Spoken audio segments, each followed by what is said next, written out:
Hi, friends. Welcome to Uprise Astrology Podcast. My name is Islan. I am an astrologer and a tarot card reader. And in today's video, we are going to be focusing on the entire moon cycle that is unfolding with that new moon in Scorpio. This video is going to be specifically for all my Sagittarius sun and rising friends. Real quick, before we get started, I want to mention that if you know that you're a Sagittarius rising, then this reading is going to give you a little bit more of an accurate picture as to what's happening in the world out around you. It's really important because it's a general reading, and oftentimes we can get a little bit confused as to what to listen to exactly, but the rising sign is going to give you the most accurate picture. We're going to be taking a look at the first half of this moon cycle, the first 2 weeks from November 4th until about the 19th, right before when the new moon or the full moon is going to be unfolding in Taurus. And we're also going to be pulling a quick tarot card spread to make sure that we just see if there's any more insights that we get. I love coupling these two because it helps us to kind of get more information to what this time is about and why it's so important or what could be happening during this time. This episode is going to be launched in two different versions, in a podcast version and also in a YouTube version. So if you're on the YouTube version, you're going to be able to just see the charts and the tarot cards. If you are listening to this on the podcast, I am going to be mentioning everything, so you will not be missing anything at all. Now let's dive right in for all my Sagittarius and Sagittarius rising friends. The first thing we're going to be taking a look at is the chart.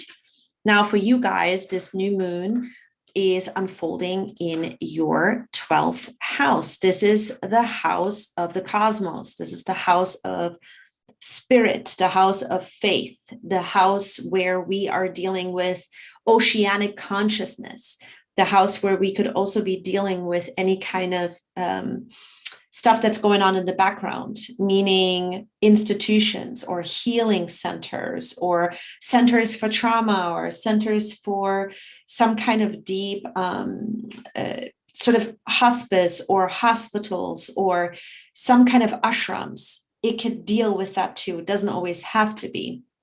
But because it's in the Scorpionic energy, this transit for you is going to be one of the most potent, I believe, over the next 30 days, in the sense that your spirituality is going to be very emphasized, and how you actually define your spiritual essential needs in this area, which is what Scorpio brings up. Now, what's really interesting is that the pulse and the kind of energy for the next 30 days with this new moon is that it's also in an opposition to Uranus. Uranus is in your 6th house right now. What is the 6th house for you? The 6th house is the daily lifestyle. It is daily rhythm, daily habits. It's also something with coworkers sometimes, oftentimes actually. In my readings, I find that any kind of 6th house transit can deal with work or organizational pieces. And often I call this house the obstacle course. Anything that you do from the moment you wake up until you go to bed, there's stuff that has to be taken care of, right? And so the 6th house can very often deal with this aspect right over here that I just mentioned. Now, Uranus here basically is in opposition to this moon, saying things have to align now. Things have to be worked out between your spiritual faith, your cosmos, your oceanic consciousness, your divinity, and what it is that you really believe in and your essential needs in this area, and your daily life. These two things have to work together, because right now what's surfacing is anything that needs to level up in these two areas that we just mentioned. Now, the very first important transit is going to be happening on November 10th. That is when Mars and Mercury are going to be coming together, and they're going to be conjoined at 7 degrees. And this is where both of these planets are going to be in a position where they bring this theme of sharpness. They bring this theme of sharp communication. They also bring this theme of being very direct or having a one-track mind in a way, where you are really just concerned for the truth and nothing else. You really want the truth to come up to the surface, or the truth comes up to the surface just because that energy is just so penetrating, especially in Scorpio, right? And at 7 degrees, this is your intuition now knocking on the door saying, there is a situation we have to deal with. And what is that situation? That situation has a lot to do with the square that both of these planets are going to be forming to your third house, where Saturn is at 7 degrees. Saturn is in Aquarius. And so you have to work things out over the 24 to 48 hour period here between the 12th and the third house. And the third house is your mind, the way in which you apply your thinking, the way in which your mindset is shaped, or what your mind is actually focused on. And so it could be that you are going to be dealing with those types of things. Now, the second kind of scenario that I oftentimes see with the third house for a lot of people is it has a lot to do with your local involvements. So local shops, local places that you're a part of, or places that you're going to that are in a short-term kind of distance that are part of your day-to-day living. It could be a grocery store, it could be a cafe. And so what you're seeing here is that there are things that have to get worked out. You could be running into a situation where it is just unavoidable, where you need to speak up, where you need to say something, where all of a sudden this is bringing up an energy where you have to determine that there is a hard stop, or the place that you were going to just doesn't feel like you are aligned with that place anymore. Or you don't want to maybe spend your money there, or maybe spend your time there. And there is sort of a boundary crossing that is happening in this area. And so here you want to just pay attention to what Saturn really wants you to master, because it is in the third house. So whatever this is, it is going to be a very good time for you to sort out in the way in which you think.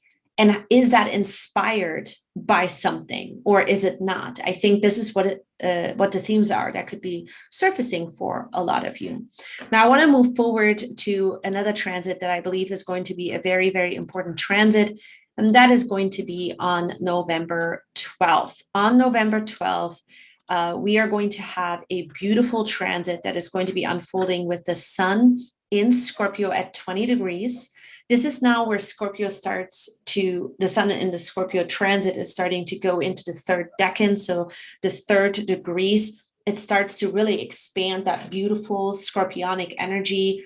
Your faith starts to surface here, the essential needs, and you feeling like you're coming back to yourself in a way is going to, I think, for a lot of you, surface during this time. I really, really like this.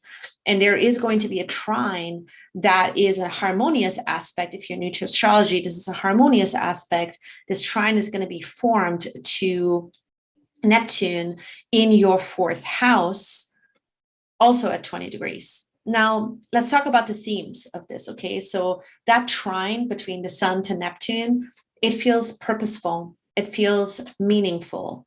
So there could be a restoration with a family member that could happen. There could be an emotional need that you felt like was somehow lost or somehow taken away from you, or somehow you feel that there's a part of your life due to an old story where there was a lot of confusion around home, family, emotional needs, that now you're discovering that it's shaped you into what you know to be true, but not within your mind, but within your heart and what your essential needs are. There's a part of you that is doing this deep, incredible discovery around overcoming burdensome emotions that you never maybe thought you could get rid of. A beautiful, beautiful energy here, I think, for you, Sagittarius. And I'm curious to know how this is going to unfold for all of you. So let me know in the comment section below, or write me an email if you're listening to this on the podcast episode. Now, the next thing I want to do is move along to the tarot cards. So I'm going to be quickly grabbing my tarot cards here so that we can start to shuffle and take a look at your guys' tarot cards. It's going to be a very simple 7-card spread where we will be taking a look at 7 different aspects for the next 2 weeks and why they might be really important. So the first card is going to be talking about general themes that are going to be coming up here. Anything else that we need to know in regards to general themes? There's a bunch of cards that fell out, so let me just pick those up. They're all on the floor. And bam, the very first card that we're taking a look at is the Justice card. Wow, what a way to open up this month.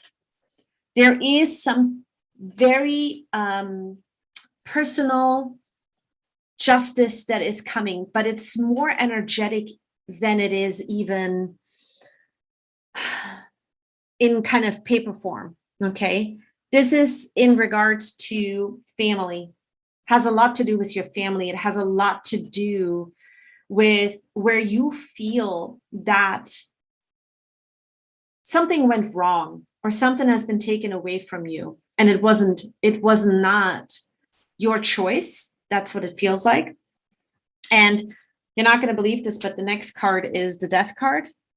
And you feel that, now emotionally, you are ready to move on from this, but it's not even so much that you're ready to move on with it. It is that for the first time, you realize that the energies are moving things along. And this goes way back into something you started a couple of years ago, even. There is a part of you that really wanted and wished for a particular situation to unfold in your life. And no matter how hard you tried, no matter what you did, it just never really worked out. But now you're going to understand at a deeper level that you as a person, everything you experienced up until this point brought you to this understanding. Not that it couldn't have happened then, but there is some kind of accumulation of you understanding between the Justice and the Death, that there's an era of your life that is closing. And this era has a lot to do with you having to defend yourself or having to really push yourself in a way that you didn't expect. And so this is a beautiful time. And I also think that a lot of your sort of attitude towards this month is going to be where you just feel really strong in your faith, and you feel that a lot of what is unfolding now from the moment to moment is something that you are welcoming because you're ready for this next chapter in your life, even though you may not have everything worked out. Now, the next beautiful card, this is a very powerful reading, by the way, is the Star card. Wow. Okay, so we see the Justice, the Death, and the Star. This is unreal. It's like really karma completion. That's what it feels like. Wow, because the Star card basically says a dream you had, you will pursue, but much better now. Like there's a part of you that feels like you're going to bring something to the plate that you had not. If things would have not happened like this, then you would have not been able to bring it in this version. So a part of you feels like you're ready to dive in to do more work. It has to do with work. It has to do with some kind of unfoldment when it comes to your desires, your wishes, your dreams, a goal that you've had, okay? But a lot of it was also tied into family. Something like this is coming up and starting to really work a beautiful energy in your favor.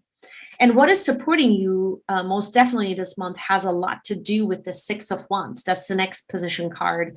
The Six of Wands here basically says that the energies are supporting you to get things done this month and to move ahead with your plans.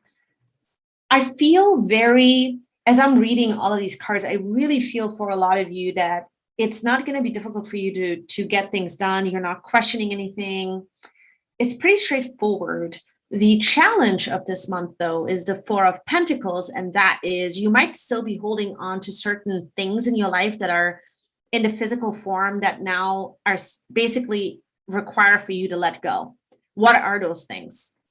Do you need to declutter something? Do you need to, clean things out, whether things on your phone, whether things from the past, like stuff that you might be holding on to that have a sentimental value, you are to let go of it somehow, or it's going to come up that you're wanting to let go of it. You're wanting to basically purify yourself from this situation. We have the Death card right above the Four of Pentacles. So this is a time where I think this is the biggest growth challenge, is to really let things go and not hold on.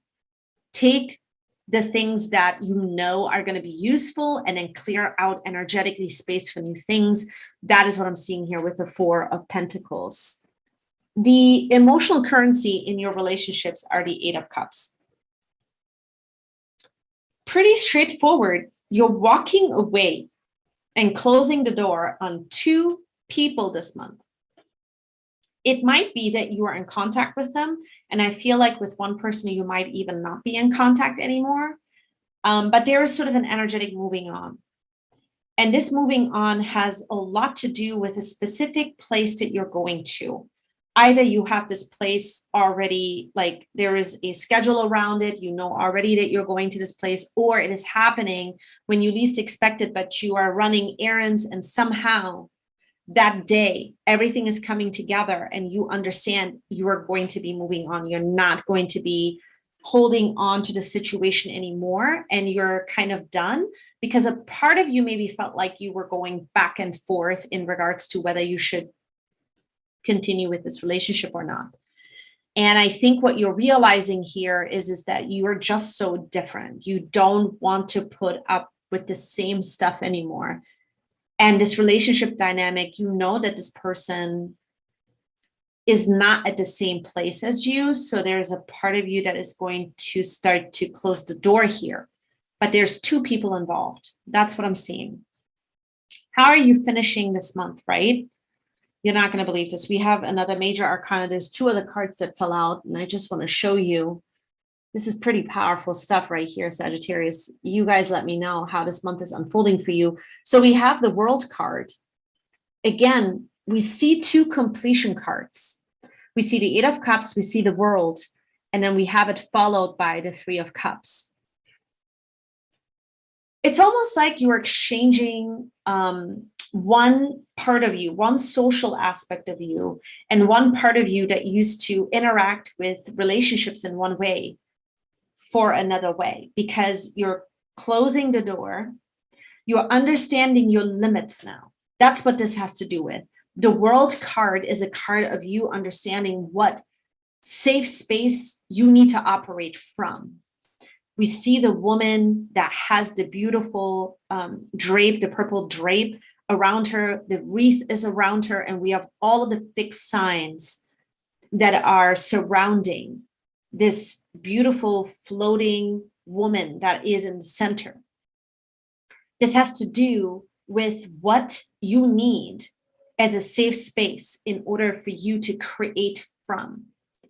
And that is the biggest thing over the next 2 weeks. I think that a lot of you are going to be diving into and having a huge insight that the boundaries that you're creating in your life have a lot to do with your faith, what you believe in, and coming back to your home. That is the center for you. That is the essential need, because from there, the Three of Cups, that is for you to get creative. That is for you to move on. That's also for you to come back to a part of you that wants to just have fun. You know, that's what the Three of Cups is about. So I think that what you're walking towards this full moon with is an understanding that it's time to just create some joy in your life that you feel like you hadn't had in a while. And there are certain people that really create this with you. And embracing this aspect is going to be highlighted over the next 2 weeks. And that is what I'm seeing here for all my Sagittarius friends. That's a wrap on today's episode. Let me know how the energies are playing out for you in particular.